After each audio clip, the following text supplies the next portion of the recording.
by County Councilman Wade Catch as we are celebrating our announcement today of releasing initial planning money for Dulaney High School and Towson High School here in Baltimore County. These are schools that have long been documented in need of additional assistance and progress, and new schools, whether it's the severe overcrowding that we see at Towson or the conditions that are declining at Dulaney between lack of air conditioning and brown drinking water.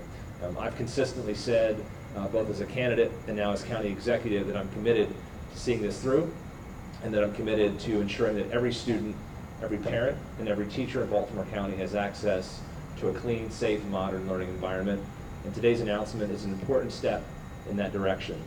I want to thank Councilman Catch and all of his colleagues on the council for their support on this most recent budget that allows Baltimore County to continue to move forward with this announcement today.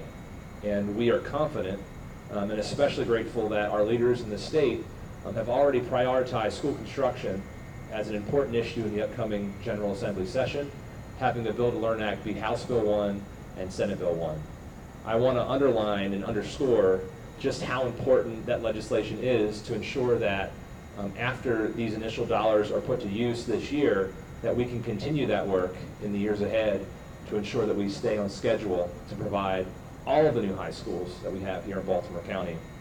These two new schools come in addition to our planning and design money put in the budget this year for Lansdowne High School, which has been our #1 project, but we are pleased and excited that we are able to add both Dulaney and Towson High Schools to the mix and to be making important progress on that today.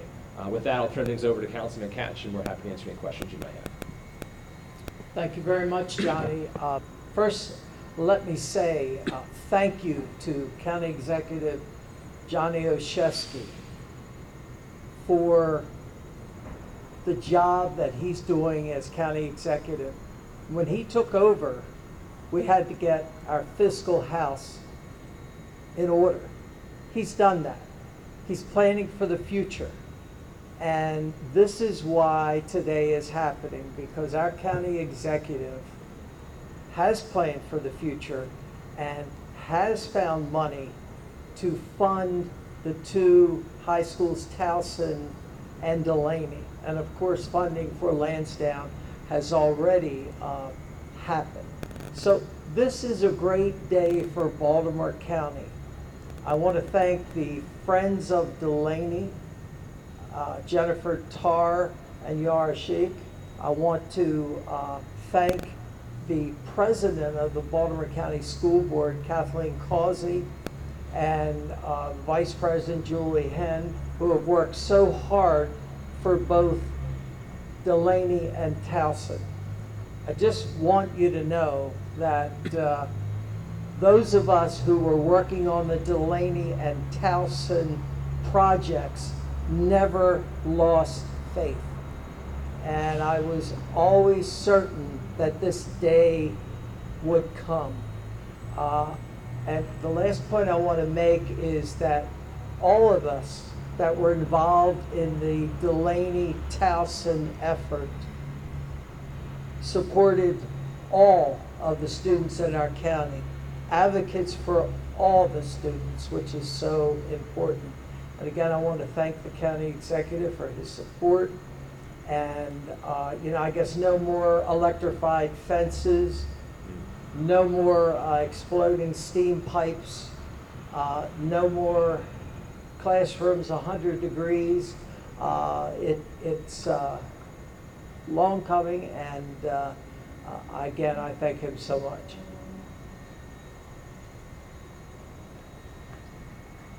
John? Any questions? How much is off for dollars? So for purposes of this announcement, we're anticipating releasing about $500,000 for each school. That is what many call the phase 1 part of the overall planning and design that's necessary for any new school.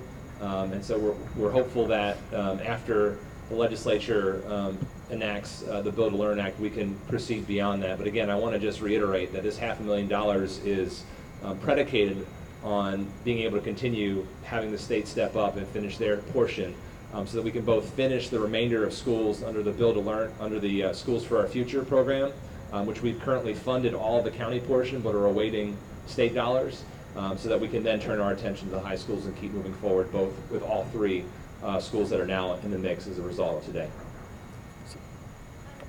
Baltimore County, Baltimore City has the oldest schools in the state. The county, the second oldest. The county executive and I both, when we were in the legislature, supported the extra money so that Baltimore City could renovate and replace some of their schools. So you know, it's important now that the city has been helped. We need the help in Baltimore County, the second oldest inventory of schools. Well, the $500,000 compares to $15 million. So that means that Lansdowne's still farther down the road. And as far as getting the rest of the, I guess it would be $15 million approximately for the other two schools, Yep. is that depending on state legislation?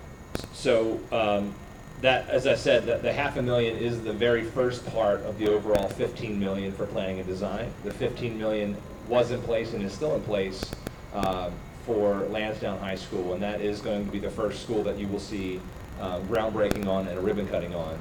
We currently are programming and projecting that if the state does their portion, we'll be able to put forward the additional planning dollars so that we can break ground by summer of 2023. If the state fails to do that for both schools, not for one school, for both schools, if the state fails to do that, we are talking many, many years down the road, because we have to wait for them to play catch up for the money that they will have. We basically need to have their match to ensure that we can finish all of the other schools in the Schools for Our Future program. So all of the new elementary school and the new middle school in the Northeast area, for example, are already, they're designed, they're funded from the county portion, but because the state has not been giving us enough money for all of our requests, we haven't been able to build more and more quickly than we would have liked to. So all of this is predicated on the state coming forward with the $400 million or more over the next 4 years. If we have more, we can accelerate even further, but this is all contingent on the state moving forward. We feel confident that the state is committed to this, given the governor's comments, the speaker, and the Senate president making this a priority next session. So we are hedging a little bit, but we're planning for success, and we want to move forward with both these schools.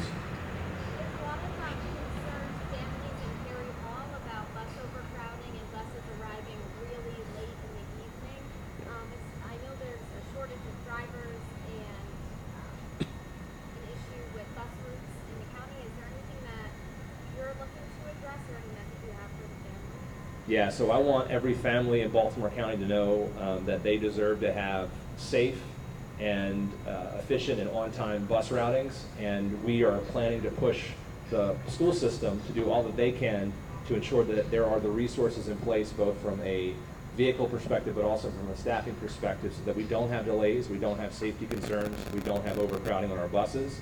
It ultimately is a school system function, but we have put forward one of the largest maintenance of effort increases ever in the county's history. The school system has an incredible budget resourcing from Baltimore County this year, and so we are confident that they have the resources to make it happen, but we're going to push them to prioritize to ensure that our kids are getting to and from school both safely but also on time. Do you want to add anything? No, I know there's a new head of transportation. All right, thank you, sir.